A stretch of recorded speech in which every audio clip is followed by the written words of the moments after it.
Fala rapaziada, sejam bem-vindos a mais um vídeo aqui no Primeira Fila. Eu sou o Kevin Nicolas e hoje é Mamalista. Vamos falar de carros que eram muito melhores ou só melhores mesmo do que fizeram parecer. Estamos falando de vocês aí, pilotos, vocês mesmos. É você mesmo. A lista é sobre carros bons ou que pelo menos eram melhores do que pareceram durante a temporada. E não é só por conta dos pilotos que é o grande fator, mas também outros ali na época. E aqui tem muito da minha opinião, beleza? Se você discorda, comentários. E não colocarei aqui carros que brigaram pelo título e pilotaram menos do que deveriam. Como por exemplo a Williams de 2003, a Ferrari de 2008, a Ferrari de 2018, a McLaren de 2024. Casos como esses não estarão aqui. Então vamos lá, serão 7 no vídeo de hoje. Então sem mais enrolações, vocês já sabem, bora para o vídeo.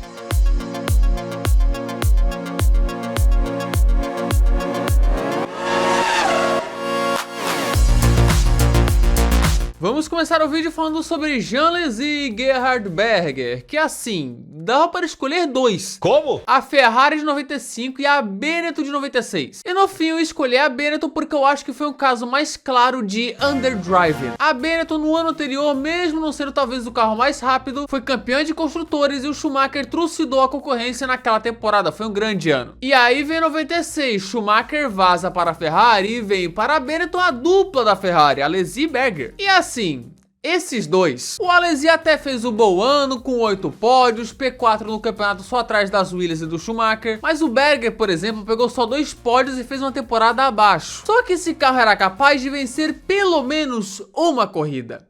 O Ross Brown chegou a dizer que foi um dos melhores carros que eles tinham feito, e isso combinado com uma primeira impressão do carro da Ferrari de 95 pelo Schumacher, onde ele achou que o carro não era tão ruim. E isso a gente percebe que assim, é muito na base do e se, mas dava para Lézy e Berger terem feito muito mais. Tiveram azares, é claro, como em Mônaco e na Alemanha, onde eles estavam liderando, poderiam vencer, mas quebraram, mas foi um carro que performou abaixo do que poderiam performar.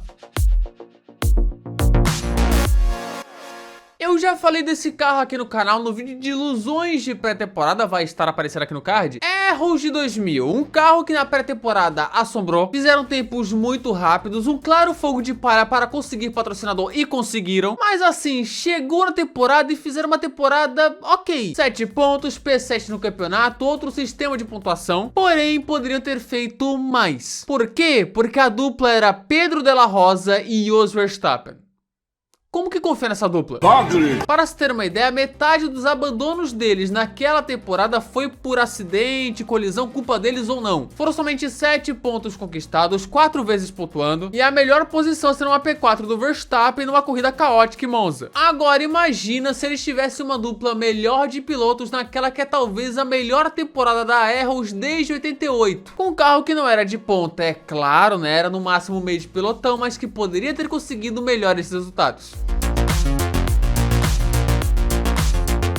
Gente, qualquer carro da Toyota nos anos 2000 pode ser dito como poderiam ter feito melhor do que fizeram. A Toyota era uma brincadeira. Especialmente os de 2005, 2008 e 2009. Mas falarei de 2009 porque esse é complicado. Naquele ano tivemos um novo regulamento aerodinâmico, mudanças graúdas, grandes mesmo. E assim, a Toyota junto de Williams e Brown eram as únicas equipes com tal do difusor duplo, o ouro de 2009. A gente tá falando da Toyota aqui, mas a Williams tem culpa no cartório também, hein? Os pilotos eram no Trulli já em fim de carreira quase, e Timo Glock que não era nada demais também. Então poderíamos esperar nada. Primeira corrida, pódio. Segunda corrida, pódio. Quarta corrida, primeira fila da Toyota no Bahrein, pódio no fim das contas. Porém, só voltariam ao pódio em Singapura. Em Mônaco, gente, a Toyota fez a última fila. É uma incompetência. Era um carro que, especialmente no início do ano, era muito rápido. Dava para ter pego mais pódios, pois era o momento em que o difusor duplo era mais eficaz. E foi o carro mais próximo que a Toyota teve de vencer uma corrida e não conseguiu isso. Parabéns, viu, seu cocô? E para piorar, Kamui Kobayashi fez as duas últimas corridas de 2009 em cima da hora, e na segunda corrida já foi P6 na frente do Trulli. Aí fica aquela coisa de que sim, a Toyota poderia ter andado muito mais do que andou, cara, mais pódios, quem sabe uma vitória. Pena que, né, Trulli e Glock. vi gente na rede social ao lado, muita gente mesmo, citando a Lotus de 2012 como um carro desse nível. Esse cara é meio louco. Discordo totalmente, pois ela era a quarta força. Fazendo uma força homérica, tu poderia colocar ela como uma terceira força. E o Kimi, no fim das contas, botou esse carro em terceiro no campeonato de pilotos. À frente de, por exemplo, as duas McLarens, que era o carro mais rápido daquele ano. As cagadas ficaram por conta do Grosjean, que poderia ter sido muito melhor. Agora, a Renault do ano anterior, a de 2011, poderia ter feito muito mais. O ano começou lindo para a Renault. Pódio do Petrov na Austrália segurando Alonso no final. E pódio do Heidfeld na segunda corrida na Malásia, era o começo dos sonhos. Só que depois disso foi só desastre. Bons envolvimentos e acidentes. Para se ter uma ideia, somente uma quebra no ano de 2011 com Heidfeld na Hungria. O Nick Heidfeld foi substituído sem muito motivo pelo Bruno Senna nas férias. O Bruno Senna. Já avisei que vai dar isso. Que será um denominador importante nesse vídeo. Após as férias, por exemplo, a Renault fez menos pontos que Force India, Toro Rosso e Sauber.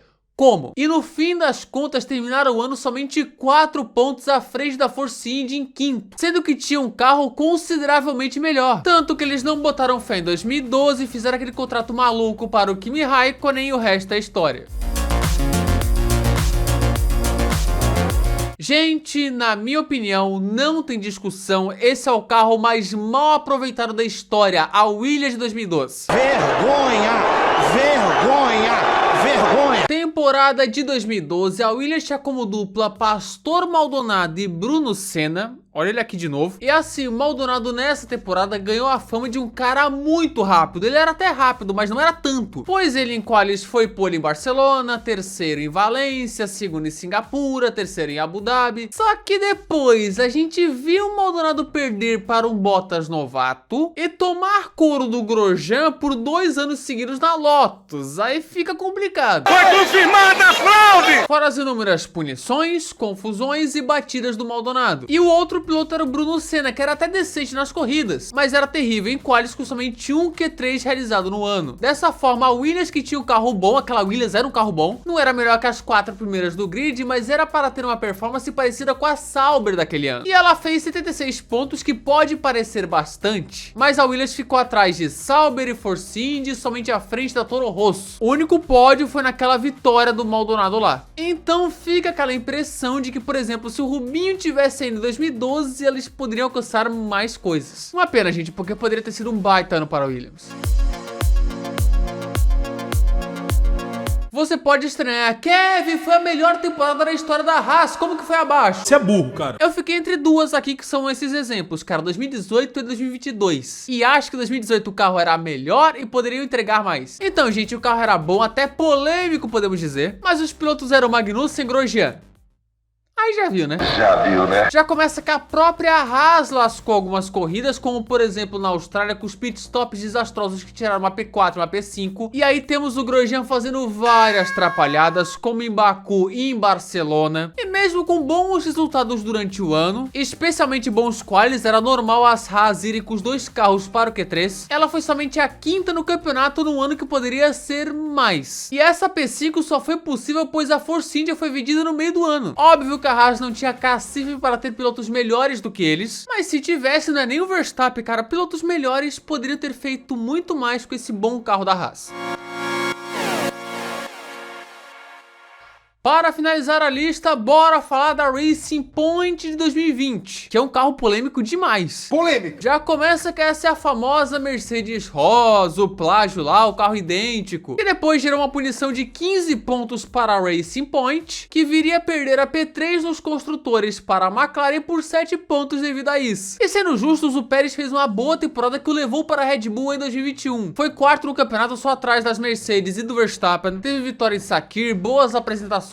Não dá para um carro que há o debate se era o 2º melhor do grid, mas era no mínimo o 3º, ter apenas um pódio a mais que a terrível Ferrari e que a Renault. Pérez, apesar da boa temporada, sempre pontuando regular, só foi ao pódio na 14ª etapa de 17 na Turquia. O Stroll pegou 2 pódios também na Itália e Sakir, mas assim, dava para pegar mais pódios, mesmo no ano da Santíssima Trindade Hamilton, Bottas e Verstappen, e dava também para conseguir a P3 nos construtores construtores, mesmo com a punição na pista mesmo. E aí, dado que foi Stroll e Pérez após esse ano, fica o e se. E se fosse um cara muito bom nesse carro, o que poderia ter acontecido? Fica aí a indagação. Enfim, é um carro polêmico esse carro da Racing Point, cara, bem polêmico. E bem, terminada aí a lista dos 7 carros que poderiam ter sido além do que foram na vida real. Se faltou algum, coloque aqui nos comentários, concorde e discorde com respeito, e nos vemos no próximo vídeo.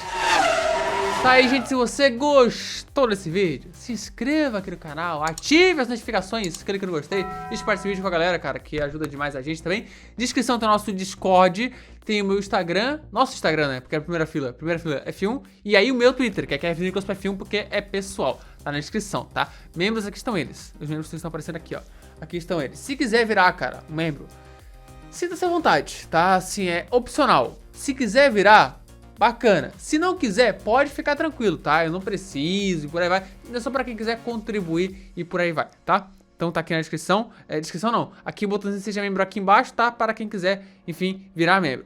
Sugestões, comentários e é isso. Muito obrigado por assistir até aqui. Nós estamos juntos. Falou!